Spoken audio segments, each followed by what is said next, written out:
So you imagine you live in a city where people, places, and information connect effortlessly.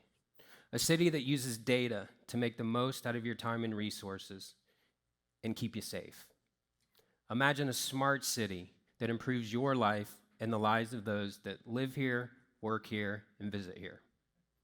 Now stop imagining, because it's actually happening right now. People in our city, and our communities, and organizations are working together to bring the idea of a smart city to life right here in North Florida. So what's a smart city? Familiar term, right? Everybody heard it? If I asked you to define it, I'd get a million different definitions. And that's the same thing we're seeing when we research cities across the country and across the world. Unique definitions in the space, inherently defined by their leadership and how they believe they can move things forward. What I've seen, however, in the research is we find out that most of them are focused in one or two of really three key areas in the world. Technology, flavor and era of the month. Everything's talking about the idea of looking at projects in the technology and innovation space. We hear things like automated vehicles, smart buildings, 5G, projects that are elements of a smart city. But inherently, when we look at those cities solely focused on this, those are the ones looking at ribbon cuttings, front page newspaper articles, and trying to make a splash within their communities. Data. Everything's about data science today. Big data, analytics, metrics, those are all the terms that we hear. Breaking down silos. We see cities across the country that are developing repositories, if you will, to bring all data sets together and start to share across sectors so that it creates new solutions to challenges within the community. Again, an element of a smart city, but not alone a smart city. And then the piece that we see least emphasized is people. The partnerships and collaboration that has to exist. Many of them are doing it more for lip service than reality. If you don't have the partnerships, if you don't have the interagency coordination, if you don't have community engagement and private sector involvement, then data and technology are useless because the tools are not able to be implemented. So the reality is the first city that can coalesce all three of these areas has the foundation to be the first true smart city in America. Welcome to Smart North Florida, an initiative that has coalesced all three of those areas and has positioned North Florida to be ready for the next generation. It originated in transportation, my space, in the development of a smart region plan, but it quickly expanded to include private sector, nonprofits, and all kinds of organizations that we never imagined were part of this. So what sort of things are we doing? Flood sensors, rail notification, PED sensors. We're making you safer. Jacksonville ranks top 6 annually in pedestrian fatalities. Many of them, however, most of them are not at intersections, mid-block crossings, at night, those sorts of things. So we can spin our wheels, continuing to try to educate people to walk to the intersection, or we can accept the reality and try to look at new ways to solve it. So we're integrating PED sensors connected to smart lights, so it detects movement of a pedestrian, the light illuminates in that moment, and can send a downstream signal to the intersection and possibly turn that light red in time to not even create a vehicular conflict in that moment. Rail sensors. As we speak, we are deploying a rail crossing notification system that will basically tell ambulance drivers the estimated time of that train to reach that intersection, so that based on the condition of the patient in the back, they can divert to another hospital if necessary or choose another route to get to that hospital. We're making life easier. Has anyone been to St. Augustine yet and used the new payment app? So we're implementing a smart parking system in St. Augustine as a start to then ultimately deploy regionally. So now you have the opportunity to no longer feed the meter. You can park, pay by app, add more money when you're staying longer in the restaurant, and ultimately leading to a system that will actually tell you real time, turn right, there's 2 spaces for you to park. None of this stuff is pie in the sky. We are doing these things right now. You saw an autonomous vehicle outside. the JTA is transforming downtown Jacksonville with the ultimate urban circulator. So they're modernizing the Skyway and creating it with an autonomous shuttle system, and it will transition down to the street level and finally reach all those destinations that all of you always wanted it to connect with. It will be the largest deployment in the country. Again, not pie in the sky, within 2 years. 15 vehicles are projected to be running up and down Bay Street. We're also preventing problems before they happen. One of the things that's happened in this space with the initiative is it's been bringing in interesting ideas and solutions into the community. So this is important to me, pavement management. It's not real sexy, but it's something that's really important. So when you think about resurfacing roads, it's not, for you, it's you call and say there's a pothole, and then the city or somebody would come and try to fix it. We've got a company now that's developed machine learning and artificial intelligence into a smartphone that mounts to a rearview mirror. And by the end of the year, we're going to do 100 miles of Clay County. And it basically assesses all the cracks, ruts, and errors and imperfections in the roadway. And it creates a rating scale so we can start to use data-driven methodology for resurfacing. But more importantly, as they develop the historical data, they are in a posture to be able to predict the pothole before it happens. So imagine the prospects of that. Bridge failure sensors. Across the country, bridges are failing. So the ability to have sensors in there to understand the defects and to be able to address those earlier and protect ourselves. Better at the basics. Smart waste collection. Who doesn't complain that their garbage didn't get picked up? We're deploying this in downtown. The idea here is with any urban area, blight is not good. Garbage laying on the streets is not good. But when you look at the habits of waste collection in any city, it is this calendar rotation on a weekly basis to empty the cans. So imagine a can that says, "I'm full, come get me." You don't have to imagine it. This is stuff that we're deploying now. And this will basically allow the opportunity to not stop at the can that isn't full, and more importantly, go to the can that is more than the times you normally had scheduled.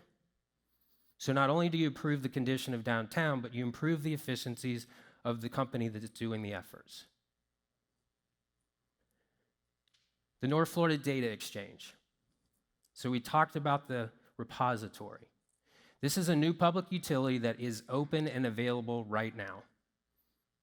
Predominantly housing transportation data at the moment, ultimately designed to bring in all sectors of information. Breaking down silos, connecting sectors that typically don't participate together, revealing inherently in the data information that we don't know is there. So let's think about what that means. There's a city in North Carolina, 2 electric vehicle charging stations in downtown, and a farmer's market on Saturday. Why are they related? So the really smart data scientists who start to look for things in the data learn that the amount of activity on Friday at the electric vehicle charging station is now an indicator of the amount of people that would be at the farmer's market on Saturday, with no relationship whatsoever. But there's enough history to reveal that. So what does that mean? It means now you understand better how to mobilize traffic operations for that event. Food trucks, now you kind of know how much food to have, so you don't have too much and it go to waste. If you're a vendor, you now have the ability over time to understand, based on Friday's activity at the EV station, how much money you're going to make on Saturday just based on average attendance. In my world, transportation, we have sensors collecting traffic information and we know what's happening on the road. But what if I can bring into my environment weather information?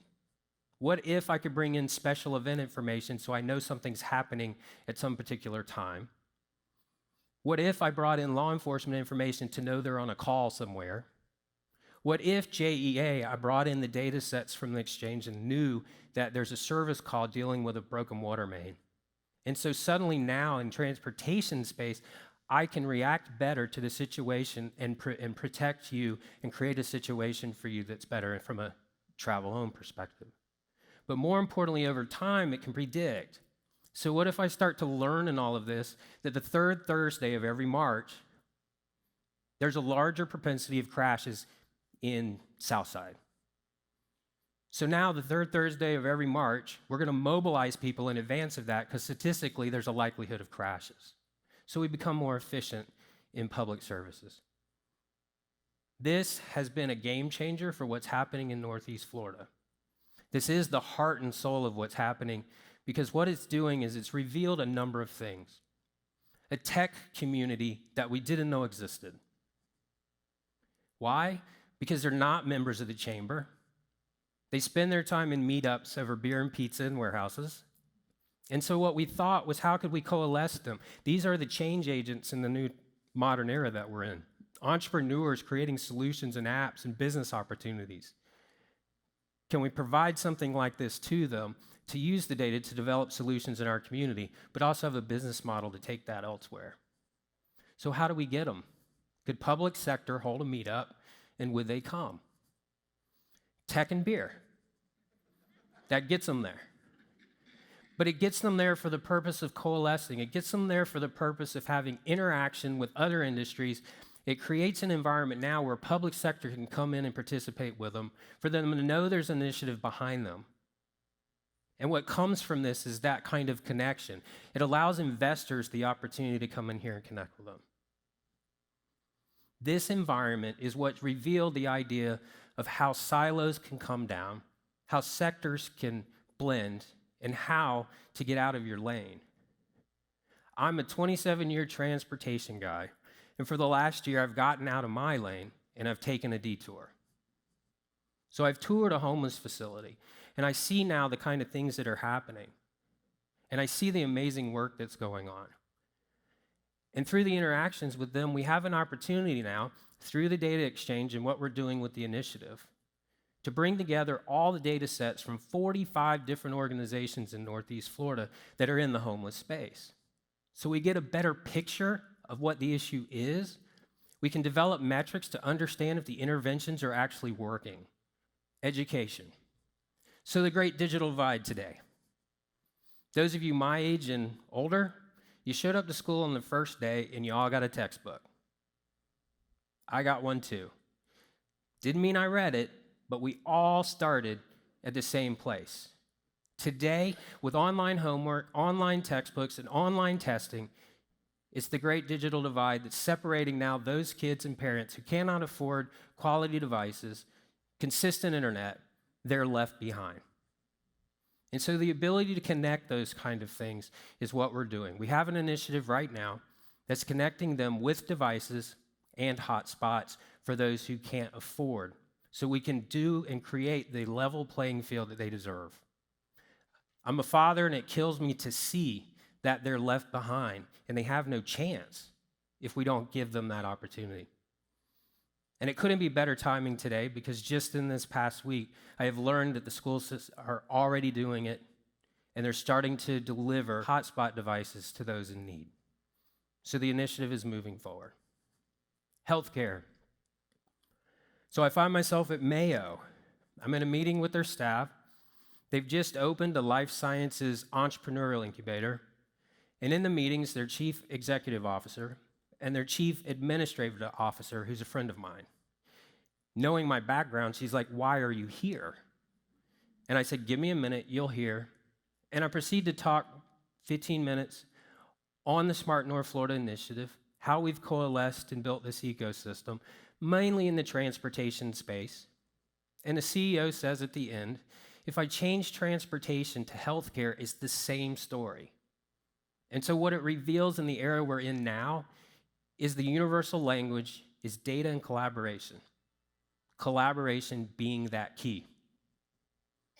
And so what we've been able to do in the last few months is to create an opportunity that will connect Mayo with a prominent university in the state and allow life sciences students with really good ideas to be able to house in that incubator and develop that product to take to market, instead of them leaving our state to find their money in Memphis and elsewhere. So you create an economic development component to what's going on too. So I've done 100 presentations and site visits over the last year. Met a lot of people, seen a lot of problems. And it's really opened my eyes. It's not like I didn't know they were happening, but I was in my lane. So what we've got now is the Smart North Florida Initiative. Originated in transportation, originated as a smart city effort, has now morphed into a movement with interagency collaboration, private sector connection, and nonprofit engagement. And now citizen engagement needs to happen as well. So I leave you with join the Smart North Florida movement. Be part of the solution and help us move our region forward. Connect, collaborate, and be inspired. Thank you.